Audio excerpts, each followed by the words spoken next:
Hello there viewers, it's Super GT here, and I'm very quickly going to go through all of the cars for the 2015 F1 season. Now, testing has started in Jerez for the season, and we've got a glimpse of all of the cars that will be competing this year. Not perhaps in their final liveries, but at least it's something to look at. Now, this is the Mercedes W06. Mercedes, of course, are looking to build upon their brilliant year from last year. It'd be very hard to repeat that, but they were in such a strong position. There's no reason why they can't be so dominant again this year. Of course, the engine freeze has been relaxed slightly, so they can develop their engine to an extent, which could perhaps strengthen them. Of course, the opposition might catch up, but again, you could argue that Mercedes will pull away. I personally think that Mercedes will probably stay at the front. To the level of domination they had last year, I'm not sure, but they will definitely be right up the sharp end as they were last year. They have got the same driver lineup of Hamilton and Rosberg. So we're quickly going to move on to the Red Bull, the RB11. This is a experimental, should we call it, a camo skin or livery. I highly doubt that will be the final livery. They'll probably go back to, they'll probably revert to their typical purple livery, which best suits their brand. Well, I guess this is quite a cool brand, quite a cool livery. It sort of hides all of the aerodynamic features because it's quite hard to look at. So if you do have epilepsy, then look away now. Yeah, so that'll probably change back to its normal livery come the first race in March in Australia. So Red Bull have got Daniel Ricciardo, and Daniel Kvyat has been promoted from Toro Rosso up into that car. Now, of course, they're hoping to improve on their Renault engine. That was their main weakness from last season. And yeah, that'll be their main task essentially. I think their aerodynamics are normally, tip top with Adrian Newey, etc. So the engine is probably their main priority. Now we move on to Williams, who had quite a big jump up from 2013 season into last season. They jumped up quite a lot, especially in the second half of the season. They were probably the main team to take a challenge to Mercedes. This is the FW37. They will be driving with Bottas and Massa, so they've retained the same driver lineup as last year. Now, I think that Williams will probably be one of the teams that will challenge Mercedes, if anything. Now, obviously, this is just my opinion. I don't know for sure, or no, I don't think anyone knows for sure, really. But that's, I think Mercedes, Williams will, probably be one of the best teams to challenge Mercedes this season. But then again, obviously, it's very hard to tell and it's too early to tell.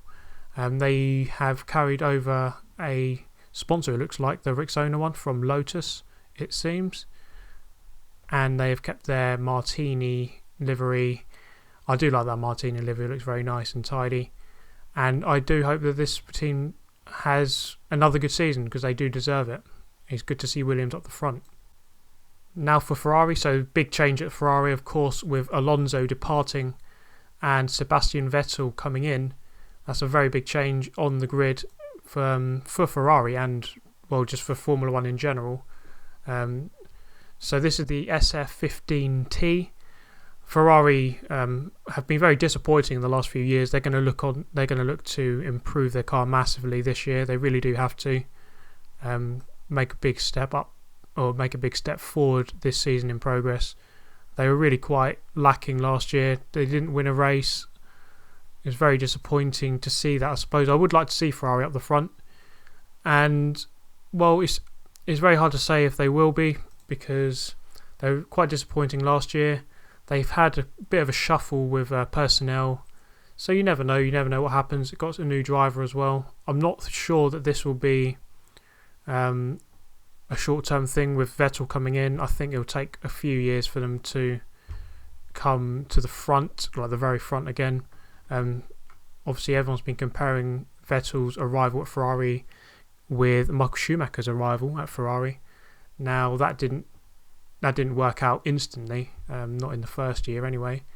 It took a couple of years for them to gain a lot of success. So I think the same will happen here. They will get better, but not instantly, not this year. Okay, so we move on to McLaren. Now this is the interesting one, I think. This is probably the most interesting team for me. Now, of course, they've got Fernando Alonso in there, so that's arguably the best driver on the grid. Yeah, I say arguably because, you know, you can argue Hamilton, you can argue Vettel, you can argue someone else. But I think Alonso is probably the best. And you can see there on the side, they're lacking a main title sponsor. They have been for a few years since Vodafone departed. Now in Alonso and Button, they have the two most experienced drivers on the grid. Kimi Raikkonen is older, but he has less races under his belt. Alonso and Button are the two most experienced drivers on the grid, so that helps. That is a good sign for them because it means they can probably get a lot of good feedback from their drivers and get better development throughout the season. So it's a very formidable lineup. Of course, you've got to see how the Honda package works. That's the key to this. I think McLaren are obviously a good team. They have a big budget.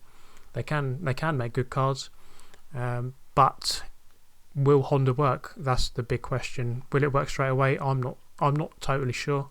I hope it does. I hope they're at the front, but you can't be sure of that. It's very hard to tell at this point in time. Now we move on to the Toro Rosso, the STR10. These guys are running Renault engines, and they have got a very new driver lineup of Sebastian. I was going to say Sebastian, but they've had so many Sebastians in the past. Incidentally, this is a new front wing they've got. It's very different compared to a lot of the other teams. But their driver lineup is Max Verstappen, of course, who's only 17 years old, and Carlos Sainz Jr., son of the rally driver, with a combined age of about 3 years old. Well, I say that, but Sainz is 20 years old and Verstappen is 17. So those two put together is about the age of Raikkonen. Would you believe it? Raikkonen's 36, so just 1 year younger if you combine these two. Quite unbelievable, really. But there will be stricter rules on the super license for next year or for the future, so it'll be very hard for younger drivers to get into Formula 1. So Verstappen is probably going to be the youngest driver you ever see in Formula 1, or at least for a very long time, unless someone else gets very, very progresses through single seaters very quickly. Okay, now for the Sauber. Sauber have been a big change this year. They had a very disappointing year last year. Now they've brought in Felipe Nasr and Marcus Ericsson, who was at Caterham. Now Nasr brings with him a title sponsor, which is the reason for the change of colour, the blue and the yellow. So yeah, that's Felipe Nasr's title sponsor that he brought along with him. Now Sauber will obviously want to improve on their season last year. A couple of years ago they were doing really well. They had a couple of, I remember at Spa they qualified 2nd and 4th, I believe, but then they got wiped out by Grosjean. So that shows that they have potential to be up the very front, or at least, you know, be poking around in the points at a minimum. So they're going to want to improve quite a lot this year.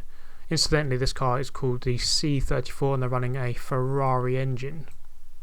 Now let's move on to the Force India, the VJM 08. They are running Mercedes engines as they were last year, and they have got Sergio Perez and Nico Hülkenberg, so they've got the same driver lineup as 2014, and they're going to look to have quite a good year. They had a decent year last year. They only finished 6th behind McLaren. They had a close battle with McLaren, but they're going to try and look to get in that top 5, prestigious top 5. I think is a good. There's 5 really big teams in Formula 1, and they're going to try and break into that top 5.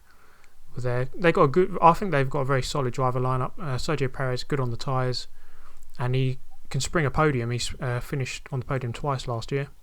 And Nico Hülkenberg, obviously, he's been tipped as a very, very good driver, and perhaps should be in a better car, you could say. No disrespect to Force India, of course, but yeah, he's been tipped to be in a better car. I think he's a very good driver, and he can carry them to many points this season. So yeah, they're running Mercedes engines, and they started well last year, but they faded out a little bit. Perhaps they can try and keep it up this year for the whole season.